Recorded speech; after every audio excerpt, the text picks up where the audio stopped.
Bien, en primer lugar, disculpa por no avisar en la anterior clase que no iba a venir. ¿Dónde está el presidente? Por favor, mandarme un mensajito ya, y para que te agregue. Y como les había dicho a través de su compañero, yo les voy a avisar de una suspensión. Algunas veces nos programan cirugías, especialmente mi trabajo, desde las 7 de la mañana. En otras situaciones tengo reuniones, ya sea aquí en la universidad o en otras instituciones que lamentablemente no podemos rehusar. En otras situaciones hay viajes, etcétera, ¿no? Entonces, para que ustedes puedan disponer de su tiempo, no estar aquí, digamos, esperando sin sentido, les voy a comunicar a través de su... En algunos casos de mucha emergencia no voy a poder darles el tiempo de comunicación efectivo, entonces ahí disculpen el doble, disculpa, ¿no? por no anticipar la comunicación. Bueno,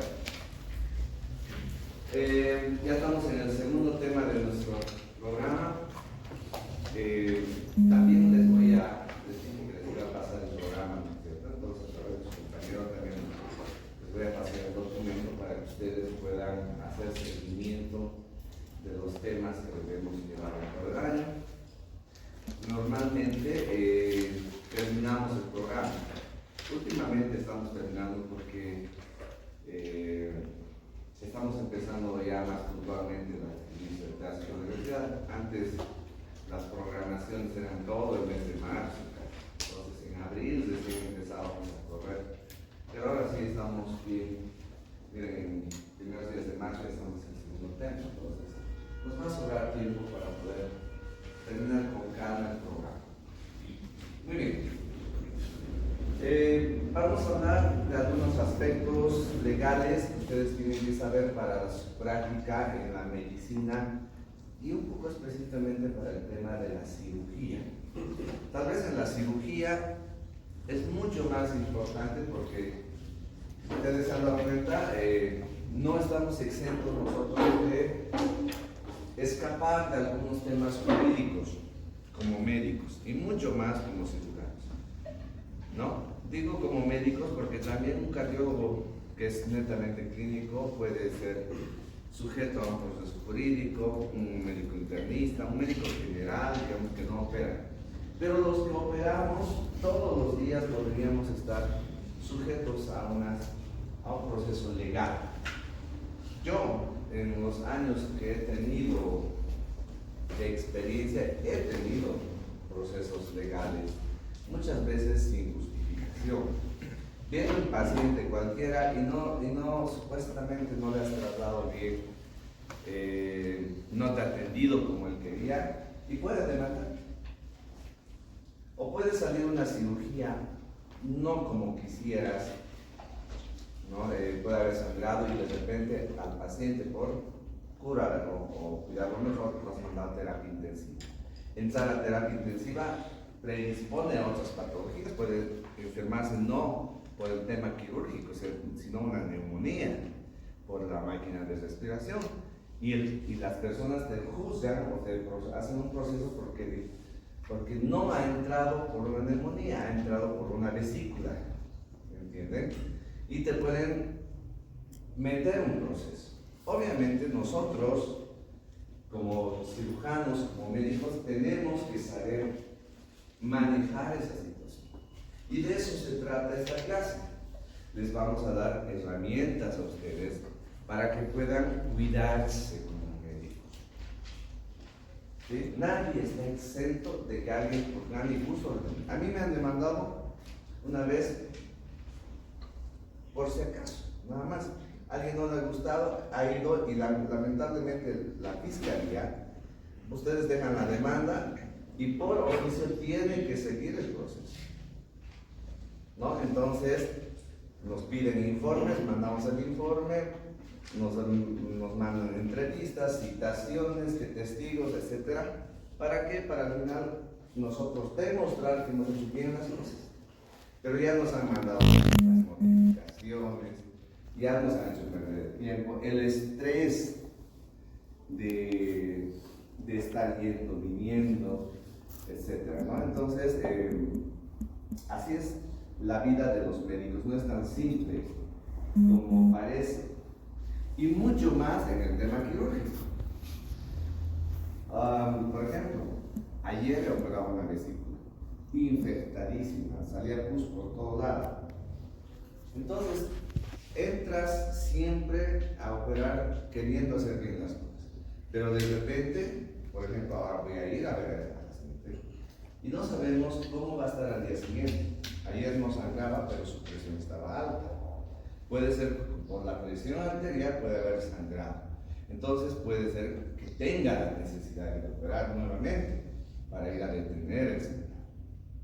Pero eso, fíjense, son cosas de la vida del médico. Es más, ojalá no suceda, por supuesto. Puede complicarse la paciente, puede venir un shock séptico por infección, incluso hasta puede fallecer. Y eso es lo que ustedes no desean, por supuesto, nadie quiere eso, ¿no es cierto? Pero puede suceder. La vida de una persona es muy sorpresiva. Hay personas jóvenes que hacen reacciones inesperadas y se mueren. Hay personas viejitas que por ejemplo, unos borrachitos que les atropellan, les operamos del torso del abdomen, pero viven. O sea, nadie garantiza quién va a vivir o quién va a fallecer o quién se va a complicar. Entonces, miren, la vida de un cirujano es mucho más compleja porque estamos invadiendo cavidades, estamos operando órganos. En cambio, tal vez la vida de los médicos clínicos es un poco más tranquila. Es recetar, hacer estudios. En cambio, los que operan, ya sea traumatólogos, ginecólogos, cirujanos generales, cardiovasculares, neurocirujanos, etc., todos son ramas quirúrgicas, pues es más complejo. Así que si ustedes, no les quiero asustar, si en algún momento de su vida quieren estar viviendo estresados, porque ver si tu paciente al día siguiente recupera o no recupera, entonces es un estrés. Y hasta que no se vaya caminando del hospital, no estamos tranquilos. Bien, entonces los que quieren animarse a hacer una vida quirúrgica, háganlo, pero saben lo que tienen por delante. Los que quieren estar un poco más tranquilos, sean clínicos, dermatólogos, infectólogos, internistas. Los que quieren estar más tranquilos todavía, ¿qué pueden ser? A ver, díganme. Salubristas, ¿no es cierto? En el escritorio, planificando, directores. ¿Qué más? Es más, hay otros que no ven a un paciente en 2 pies. ¿Qué especialidad puede ser esa? Radiólogos, patólogos. Patólogos acá no simplemente ven placas, tejidos, ¿no es cierto? Otro que ve solamente pacientes muertos. ¿Quiénes son? Los médicos forenses. Nadie se les va a morir a un médico forense, ¿no ven? Porque ya está muerto. Bien, entonces, de eso se trata esta clase. Solamente les voy a mostrar algunos tópicos de cómo es el manejo legal en nuestro campo y qué es lo que tienen que hacer ustedes para cuidarse. Bien, voy a comenzar con esta imagen que ya lo había mostrado en la anterior clase. ¿Cómo te llamas? ¿Perdón? Gisela. ¿Qué es eso?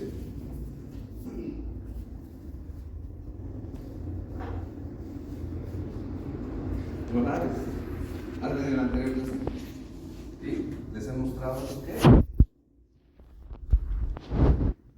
¿Cómo te llamas? Catherine. ¿Qué es esta imagen?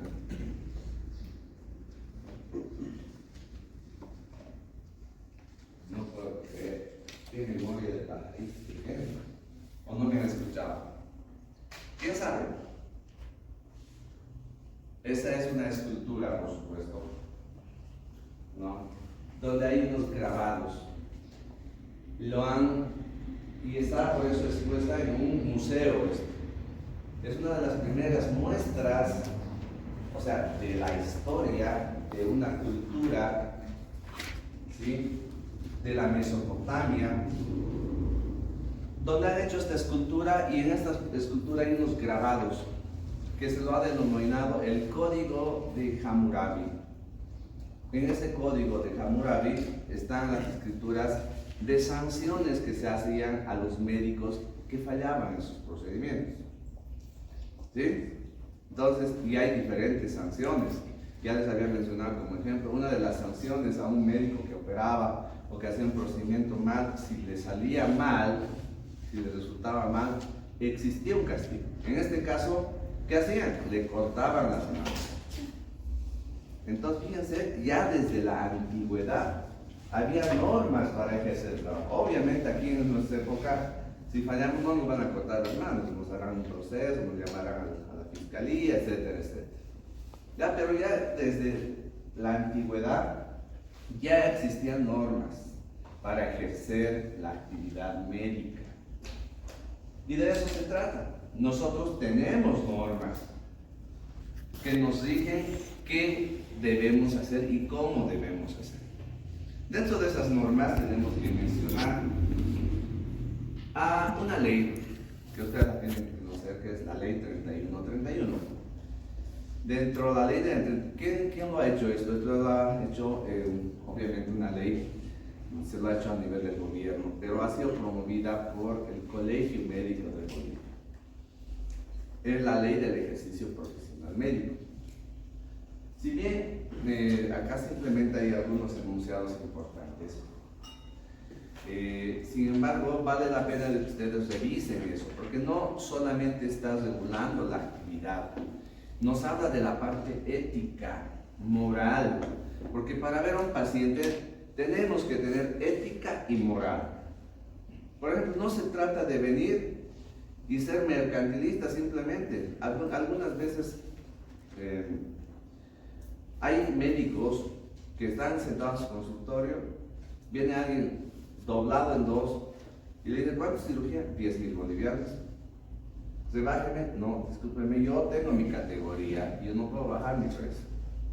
Y de repente no saben si el paciente es un, no sé, un gremialista que vive del día y por su enfermedad no ha trabajado toda la semana, tiene hijos, tiene deudas, tiene casa y apenas llega a 5.000.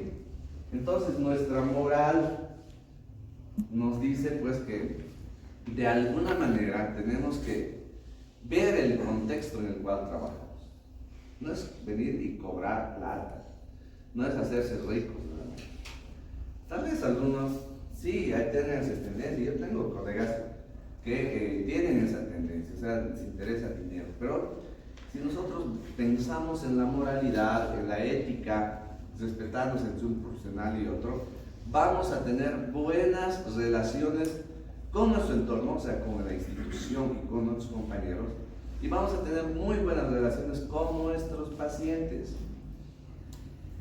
Ya me voy adelantando a una de las diapositivas. La relación médico-paciente, médico-familiares del paciente es tan importante que les puede salvar de muchas situaciones.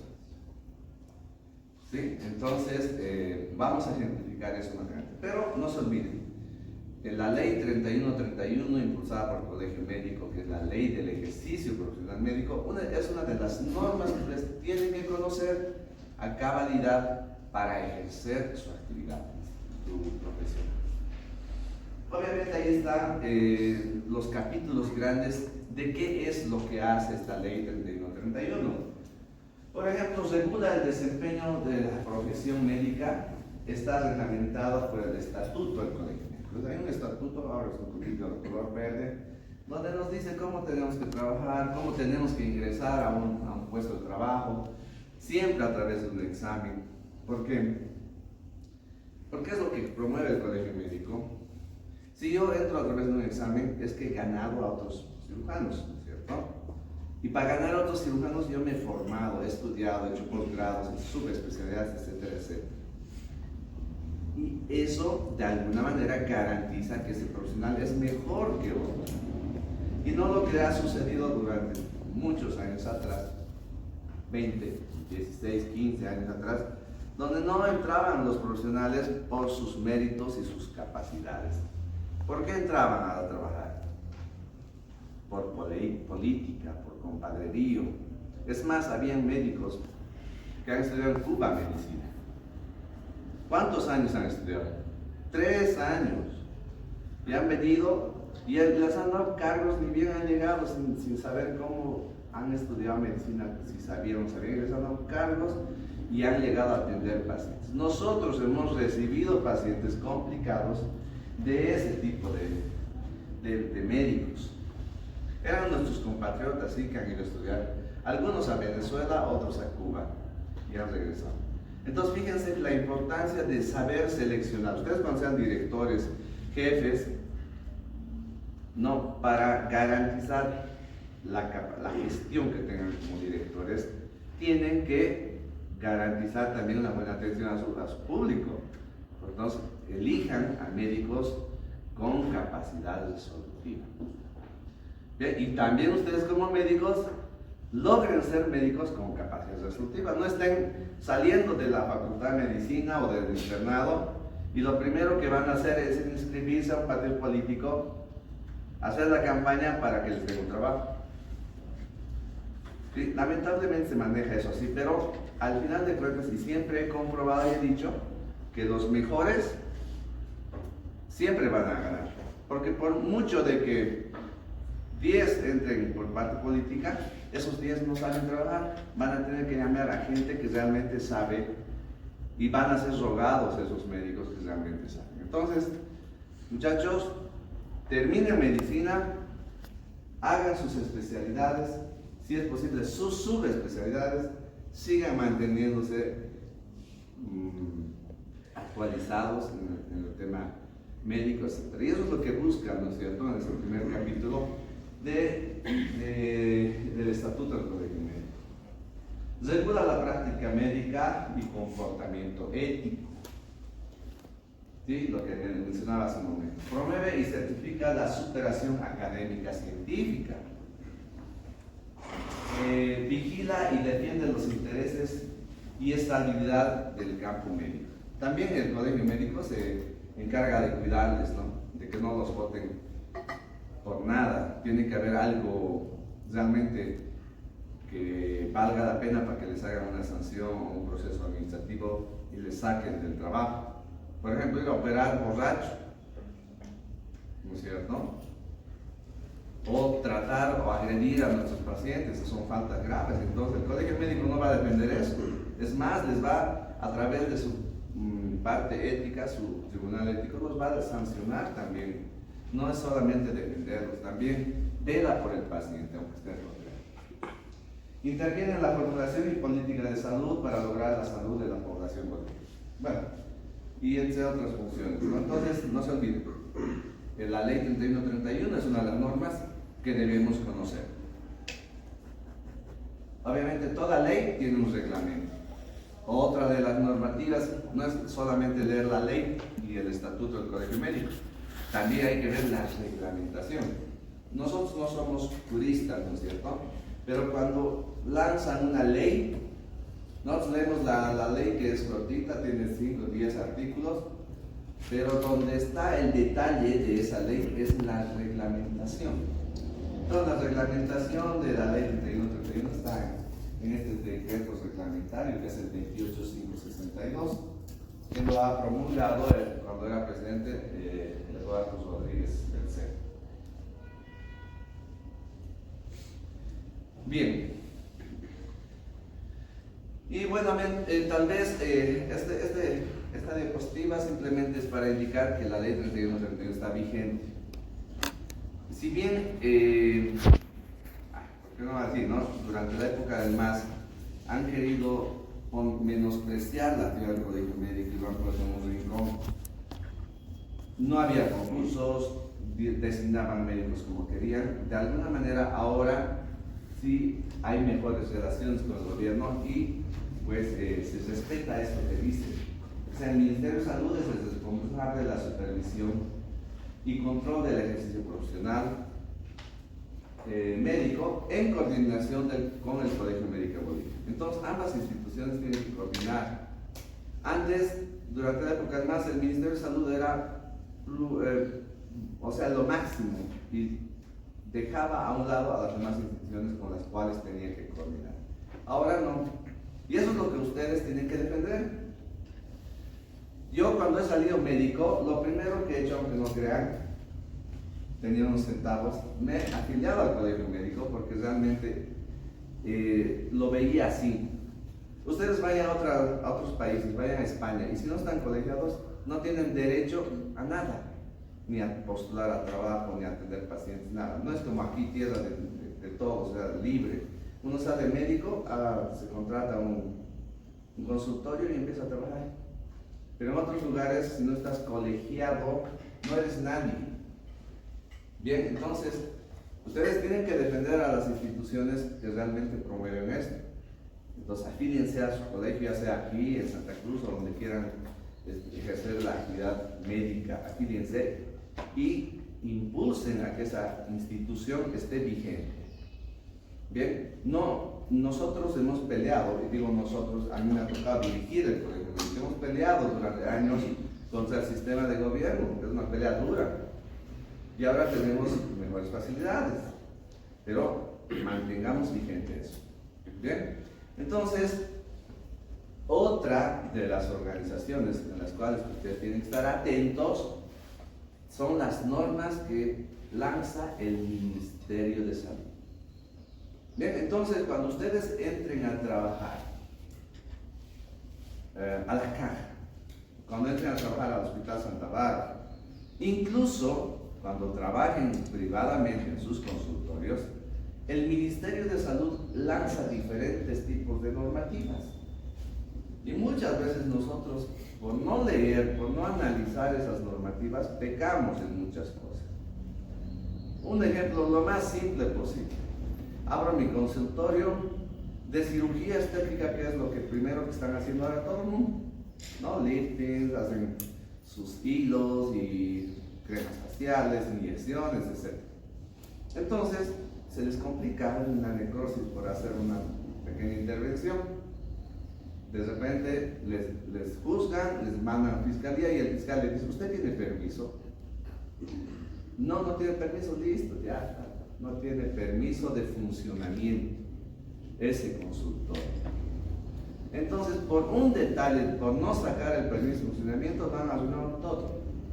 Si hubieran tenido permiso de funcionamiento de la alcaldía, del CEDES, si hubieran puesto el bañito al lado, si hubieran tenido su máquina de esterilización, etcétera, todo lo que nos pide el Ministerio de Salud, el CEDES, entonces tal vez hubiéramos podido salir bien de ese proceso. Pero por no leer la normativa, lo hemos arruinado. Entonces, moraleja, ¿a qué me refiero con esta diapositiva? Que debemos leer todas las normas, locales y nacionales. Ya hemos dicho, el Colegio Médico tiene su normativa a través del Estatuto del Colegio Médico. Y el Ministerio de Salud tiene muchas normas para cada área. Los ginecólogos tienen su propia normativa, los cirujanos tienen su propia normativa, odontólogos, farmacéuticos, bioquímicos, ¿verdad? Para todos ha hecho normas. Incluso ustedes quieren tener consultorio, al lado quieren tener su farmacia, porque pueden hacerlo, ¿no es cierto? Entonces tienen que leer cómo tiene que funcionar una farmacia. Bien, entonces, ¿a qué me voy? Que el Ministerio de Salud también ha lanzado muchas normativas y pues tenemos que seguir ahí. Si bien no es nuestra área, no es lo que nos gusta, pero tenemos que cumplirlo. Y bueno, dentro de las funciones de la salud, del Ministerio de Salud, existen 4 grandes capítulos. El Ministerio de Salud se encarga de la promoción en salud, de la prevención de enfermedades, de la recuperación de salud y de la rehabilitación del paciente. Desglosar todo eso no es el campo de la cirugía. Seguramente ustedes en alguna de las materias de salubridad que tienen desde primero hasta quinto siempre hay una materia, ¿verdad? El primero que han llevado, salud social, medicina social, ¿no? Ahora en segundo, ¿qué llevan? Salud pública, ¿no? Entonces, en una de esas materias de salubridad que le han metido, antes yo cuando he estudiado solamente en segundo llevaba salud pública y dije nunca más. Pero ahora tienen en primero, en segundo, en tercero, en cuarto y en quinto materias de salubridad. Entonces, en alguno de esos momentos van a desglosar todas estas actividades de las cuales se encarga el Ministerio de Salud.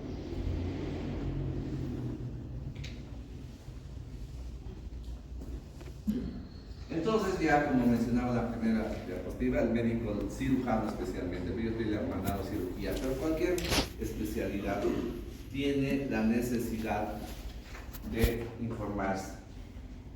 Y no estamos exentos de procesos legales.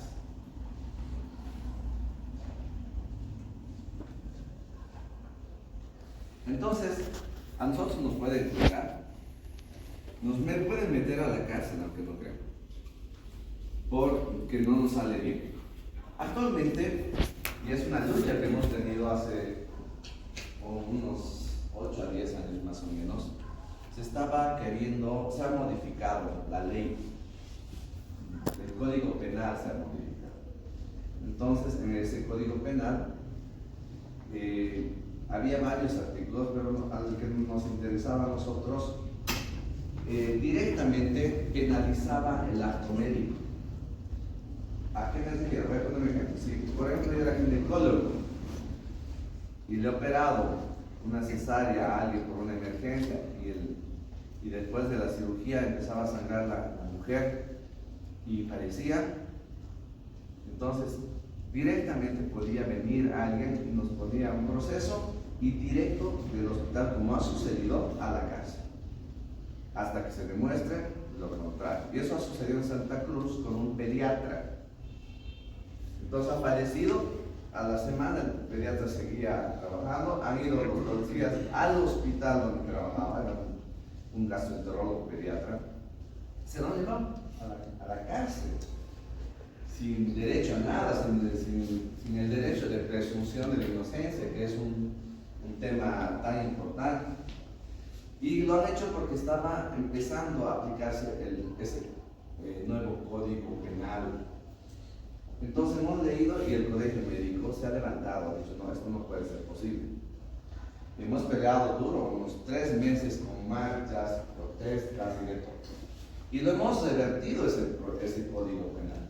¿Por qué? Porque se han unido a nosotros, a los médicos, otras instituciones, porque después de que nosotros hemos analizado todos los artículos, también lo han analizado los auditores, lo han analizado los abogados, y han descubierto que ese código afectaba a todos los profesionales.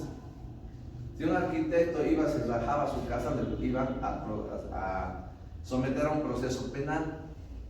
Entonces hemos recibido apoyo de todos los colegios profesionales y al final lo hemos eliminado, hemos abrogado esa ley, ese nuevo código penal.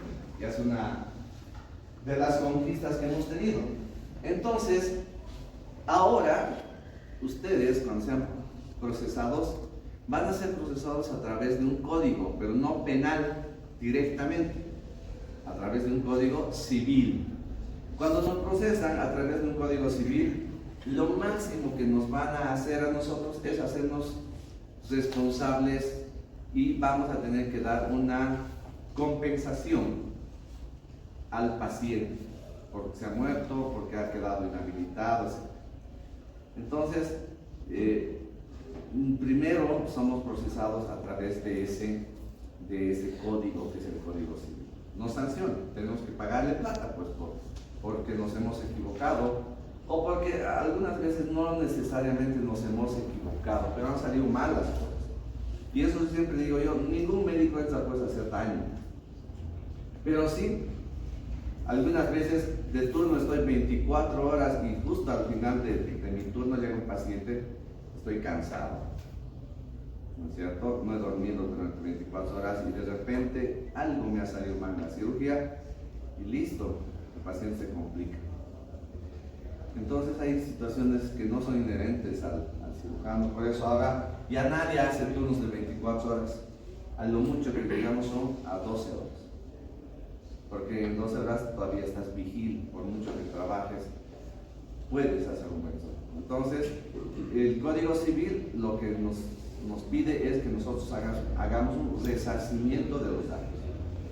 Pero si en ese proceso civil se demuestra que nosotros hemos tenido culpa, y ahí vamos a ver las 4 figuras en las cuales nosotros podemos caer si nos pueden procesar a través del Código Penal. ¿Sí? Y entrar a un Código Penal ya significa cárcel, ¿sí? Una pena. Y las penas pueden ir desde 2, 3, 4, 5, 10, incluso si demuestran que nosotros hemos entrado con dolo a hacer la cirugía, hasta 30 años, que es la pena máxima, ¿no es cierto? Entonces, podemos ser juzgados por ambas situaciones. Pero por lo menos empezamos con el tema del resarcimiento. Y solamente en casos muy precisos entramos a un nivel penal.